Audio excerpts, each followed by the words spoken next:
Oh my gosh, we are so excited because we have Mr. Manners, Thomas Farley, in the flesh on 9 News at 3. You're here. I can't believe it. We've been working together for at least a year. At least. And this is the first DBL in person. as well. That's right. So we were thinking about putting you in front of the green screen just to make you comfortable, right? Like give you a fun backdrop. Yes.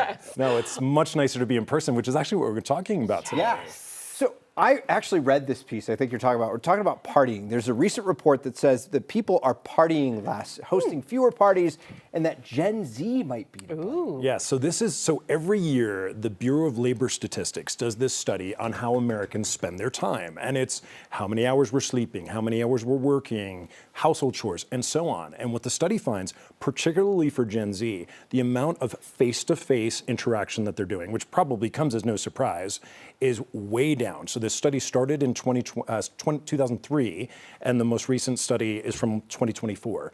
And the numbers are down at least 35% from the original study in 2003.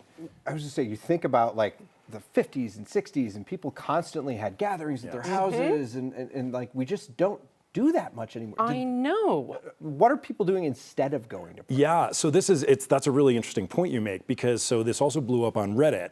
There was a young Gen Z who said, I'm seeing all these 90s movies and all these people having these rager parties. Was that a thing, yes, really? It was. Or is this just something Hollywood's making me feel bad about my life?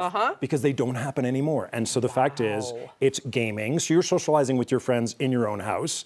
You maybe aren't getting your driver's license because you don't need it. You have Seamless and Uber Eats, and you could just stay home. You're not going to a movie theater. So much less face-to-face interaction. I cannot believe that this is such a thing, because I remember I'm one of those 90s kids that we were always out and about and all the way into the aughts, the 2000s. So is this a problem? Are people concerned, physicians concerned about this? Yeah, so the issue here really is that when we don't have to face-to-face interact, when we get into the workplace, and I do workshops, so you were mentioning my travels earlier. I travel to the country working with young people, older people, getting their skills in the workplace top-notch.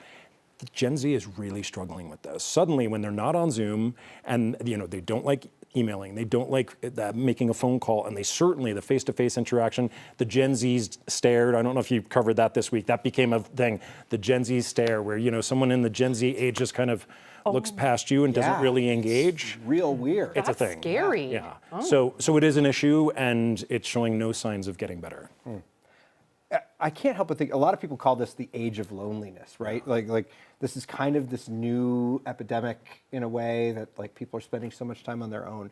I can't help but think that technology is going to make that even worse, even as like kind of as AI, I don't want to say replaces friends, but like people can talk to their computers now. Sure. So there was that classic book, Bowling Alone, right? Bowling in Solitude, decades ago. It is just exacerbating this trend of technology, AI, where AI now is your friend. Who needs friends when you've got ChatGPT to chat with you?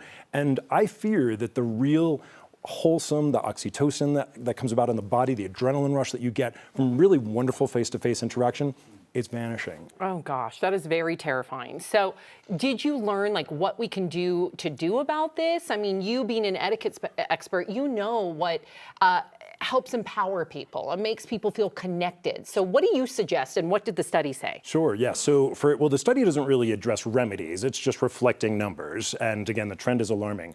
What I would love to see, I think it really starts with young children. Parents need to start exposing their children to more interactions with their peers, play dates.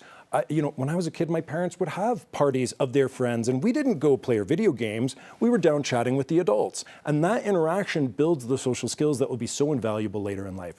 Throw parties, go to parties. Don't be afraid to have that face-to-face interaction, and certainly no Gen Z stare. Oh man.